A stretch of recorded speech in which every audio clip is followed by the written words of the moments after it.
the Los Angeles branch of the sort of the chapter for RBN in Los Angeles is going to start out actually as a community outreach from Los Angeles. So it's not technically the chapter, but this is sort of the seeds to the beginning or to the genesis of the chapter. I do see Tanya here, so I'm going to be bringing you in just a second. Tanya is our first guest, and I'll explain who she is. But actually, let's let this video explain who she is, and then I'll talk about it more about the chapters and how this video is connected to what we're talking about here. So let's look at this local news channel in Los Angeles. Wow, they really just go from channel to channel. This guy used to be on another channel. But let's play it.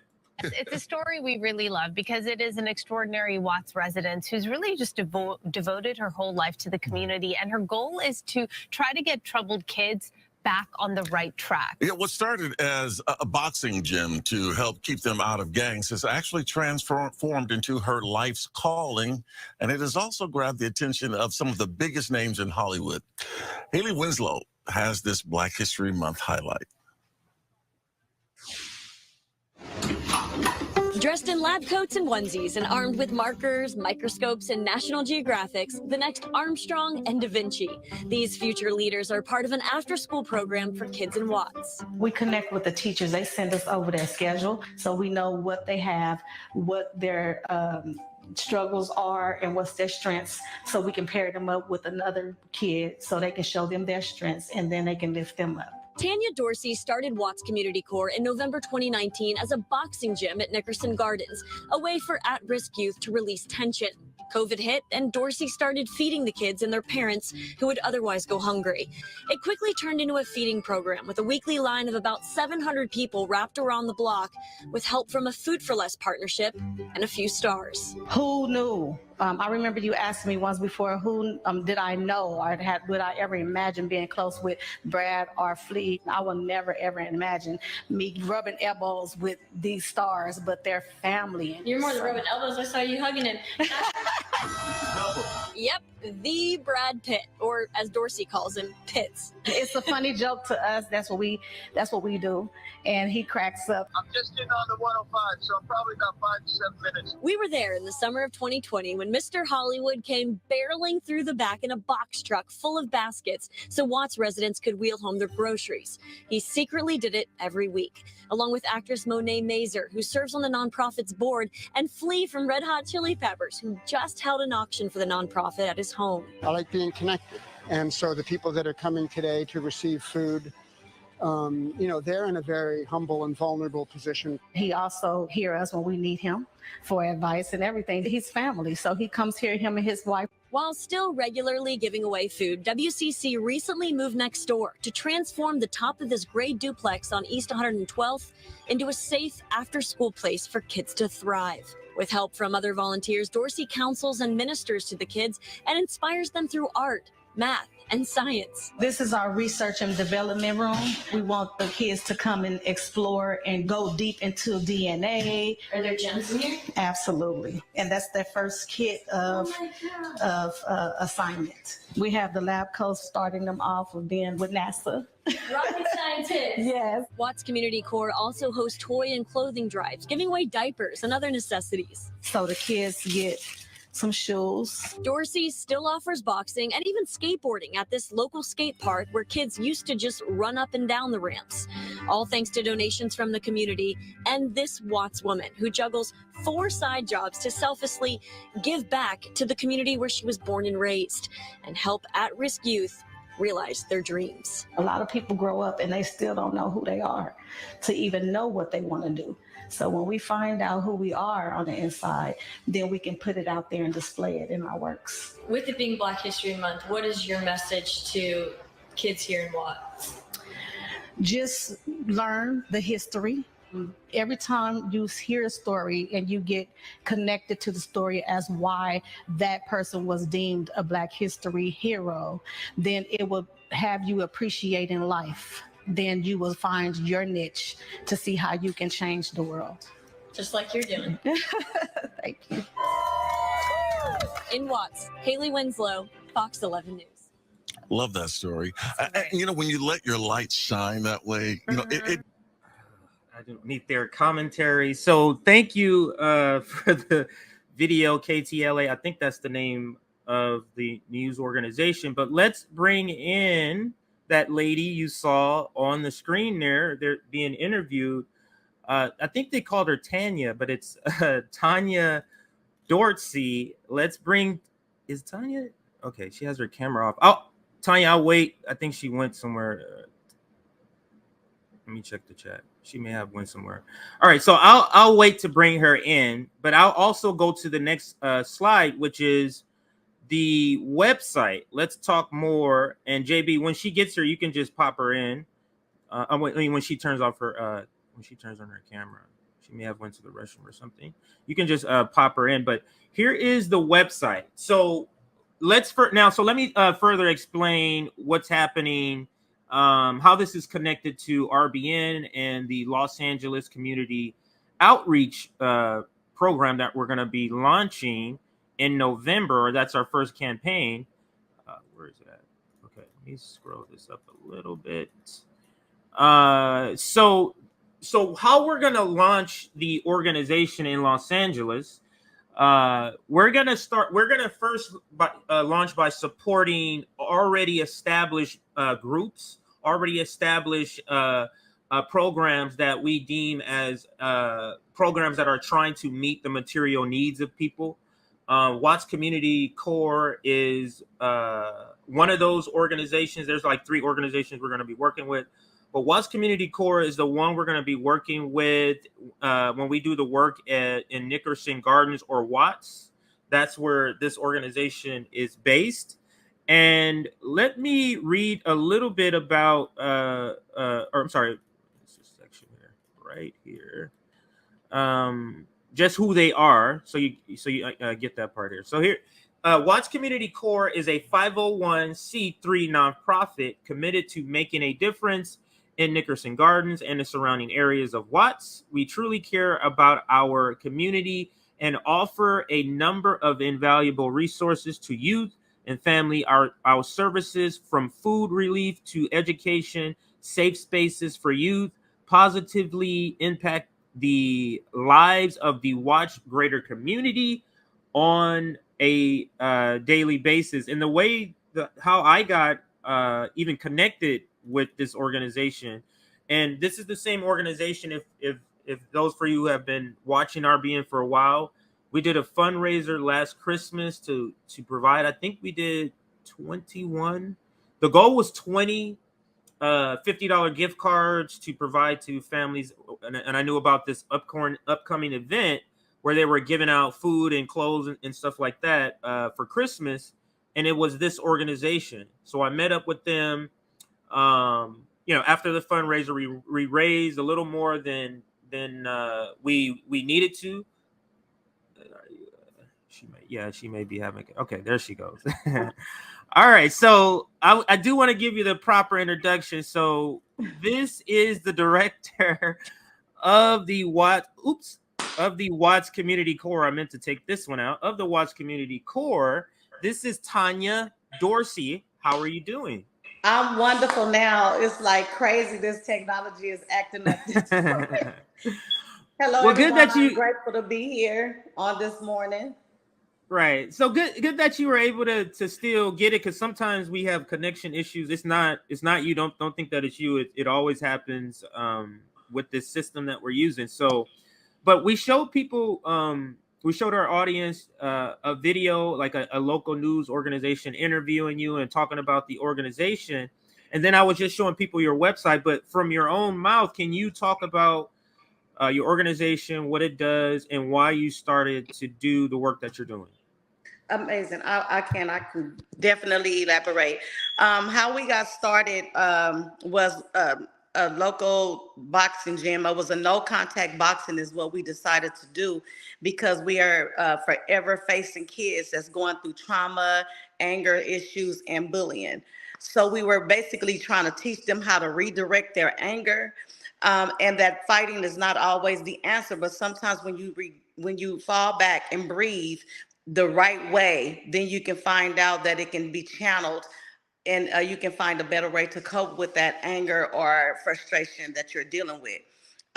It went from there to, we noticed that some of the kids was coming, but then they was like coming and leaving and coming back, only to find out that there was a hunger issue, not only that day when they came to practice, but throughout their family. They had no food to eat. So we decided to open up a feeding program. First, my co-founder and I, Kevin Hunt, we were feeding them out of our pocket, just making ends meet, making sure we suffice the need of the community. And one day we decided, all of the members, it was like 75 members of our boxing program, to come and get your groceries. By this time, it opened up a big wide, where's my groceries, from the other community members. So we sufficed that need until we end up feeding like 200 families, 400 families, and then it went to a whopping 700 families to all of the Nickerson Garden and the community surrounding Watts area. So we saw that security was something that needed to continue. So we did that, and when a pandemic hit, they were, instead of shutting down, because you can't shut down a need, they need the need. So we opened up a safe place for the kids to do virtual learning with the schools that they were going to, so they won't fall behind on their studies as well. They sent the home the proper tools. However, they have no internet connections in the homes because of them staying in the projects, and it's made of brick. So it's hard for them to get online. So we opened up the gym where we started at, and we had those classrooms open for them to come and do their homework assignments and also get tutoring. We found out that it was a need for not only the kids, but hard for the parents to keep up with the core math and whatnot. So we sufficed that need, and that's how we started. That's how we ended it, and we continue to survive with the community by finding out what they need through surveys. We have to keep up with PPE. The homes have to keep up with their cleanliness. So we opened up to where we gave them cleaning supplies as well, so we can stop the spread of COVID-19. And since then, we're still thriving. We're still doing, the need is still here continuously. And we're just doing what we need to do. As a nonprofit organization, we come into communities to give what's needed, not what we want to give, but give what's needed.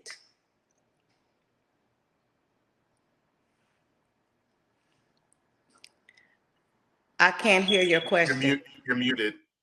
Okay. Sorry, I have my air conditioner, so I wanted to turn it off while you were speaking. But before you got your actual 501c3, how long were you doing the work before you actually got that?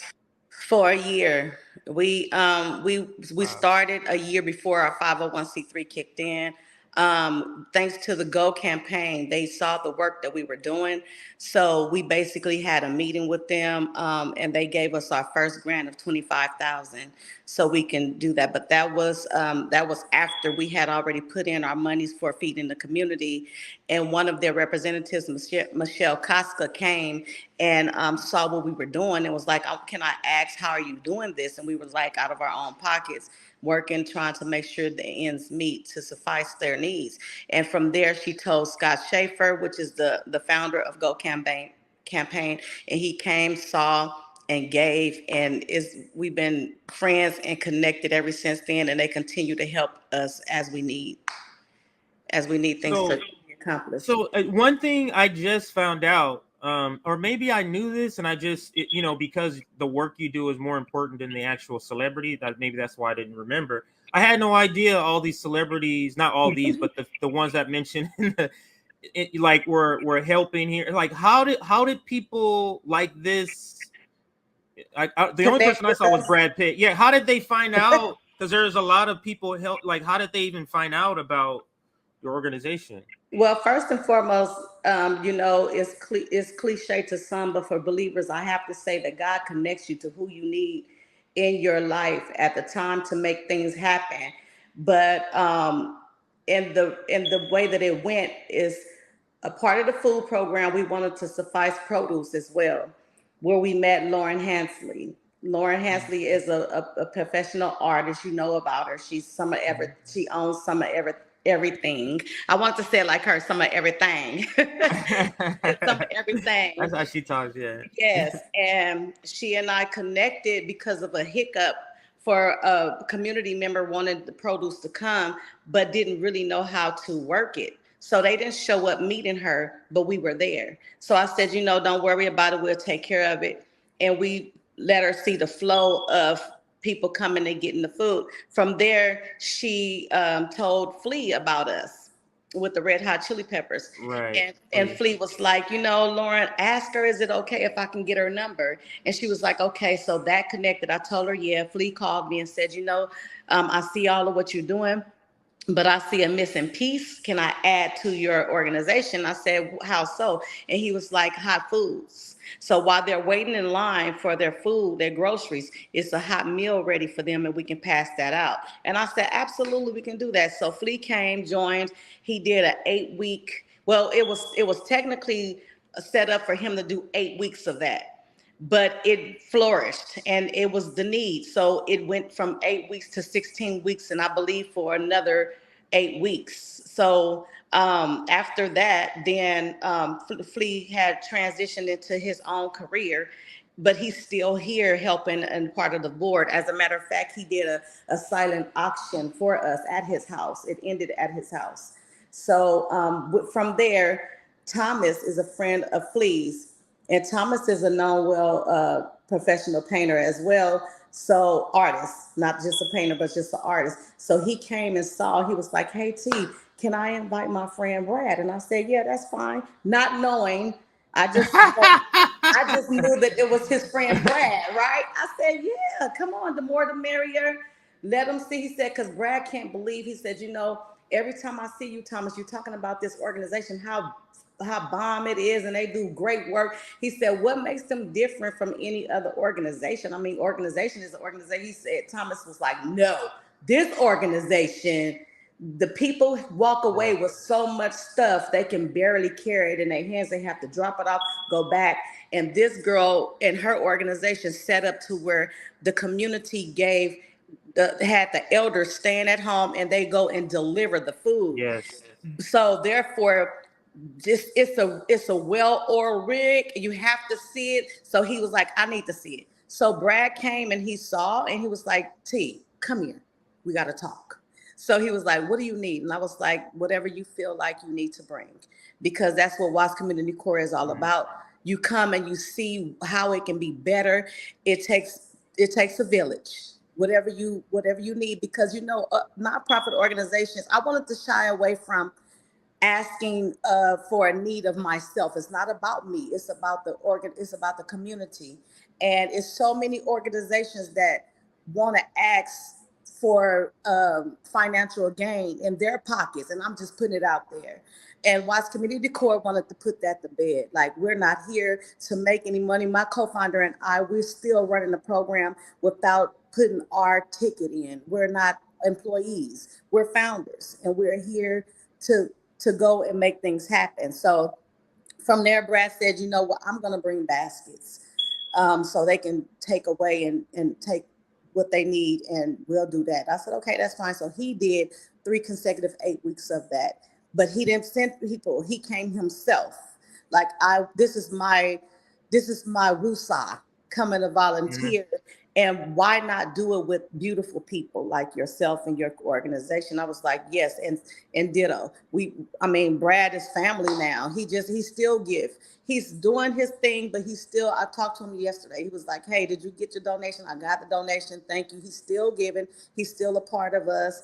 Monet Monsieur came aboard, the wife of Tay Diggs off of All Americans. She's now a part of our board. She's actually the officer and also secretary of our board. And more celebs come, they volunteer, but they're here to volunteer. So when you do hear about them, it's only because we tell the story. And that's when you'll know. Right. Because, celebrities want to shy away from the camera. They have enough of that. Their mental is giving and releasing all of the tension that they do at work by giving to the community through lots. This is their way of grounding back into reality out of celebrityness. Yeah, this is their way. So I get it. Full disclosure, my brother works with Chris Rock, you know this already. So, this is something too, like, so these, we live in LA, and we kind of celebrities. It's kind of, we see them all the time. It's not really a big, Right. it's not like really a big thing for us. But I want to take this moment because you said it takes a village, and I'm going to be bringing in some of the volunteers that we're going to be working with. So the idea is that we want to launch our community outreach as this, we've been an online sort of thing. We do work, like we have a thing called Tour for the Poor. Rome, he travels, he's another member. He travels, he raises money through this, raising with our community here. And then he travels and feeds the homeless or unhoused or something like that. He travels to different states. Right. But we want to branch that out. We have 6 members. We want to have a community outreach in those 6 cities that our members are in. We're in all different states in the United States. And your organization, because I'm the person, I have to feel like if somebody has to introduce me to you, to make me feel like, okay, I can trust that this person is really doing the work. And my sister is the one who introduced me to you. So it's like, this is family is introducing family. So I'm down to work with this person and put my all with this person. So our idea is to work with organizations like this organization to just support what you're doing. So maybe we can do another round of, gift cards, because we want to give people the option of, being able to do what they want to do with their money. So that could be something the next campaign we do, or maybe deliver turkeys. But you and I can talk about that offline. But let me just introduce you to some of the people that's going to be helping. I'll bring all of you in, and then I'll just let you each introduce yourselves. So let's start with Zoya. Zoya, if you can just talk about briefly, like, your background. And this is Tanya. Tanya is the director of Watts Community Corps. And if you can just introduce yourself, and then we'll go to MJ, and then we'll round it out with Dylan. So Zoya, you're up first. Hello, RBN community. So lovely to be joining you guys again.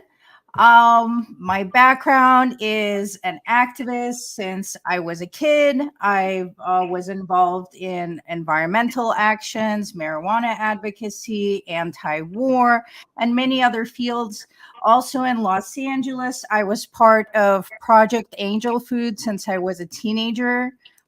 That's an organization that's been around for decades.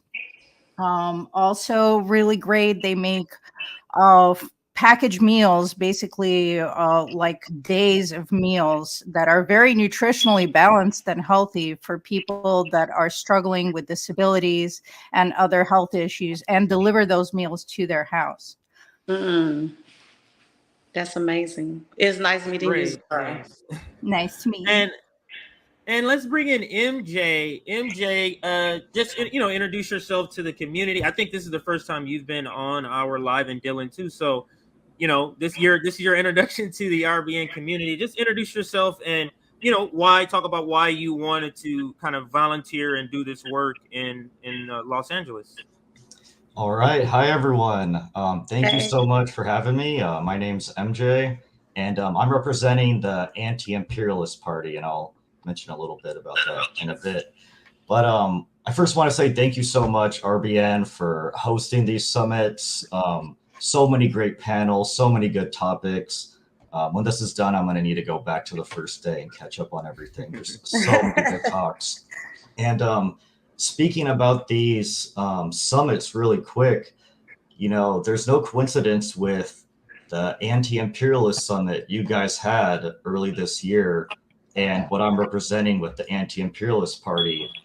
That summit you guys had straight up influenced me directly in a very profound way.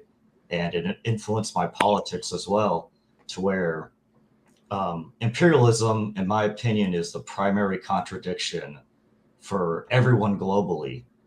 And I'm not going to go too much more into that, but the point is that your guys' summits do have an impact, and it definitely impacted me. What got me into this, and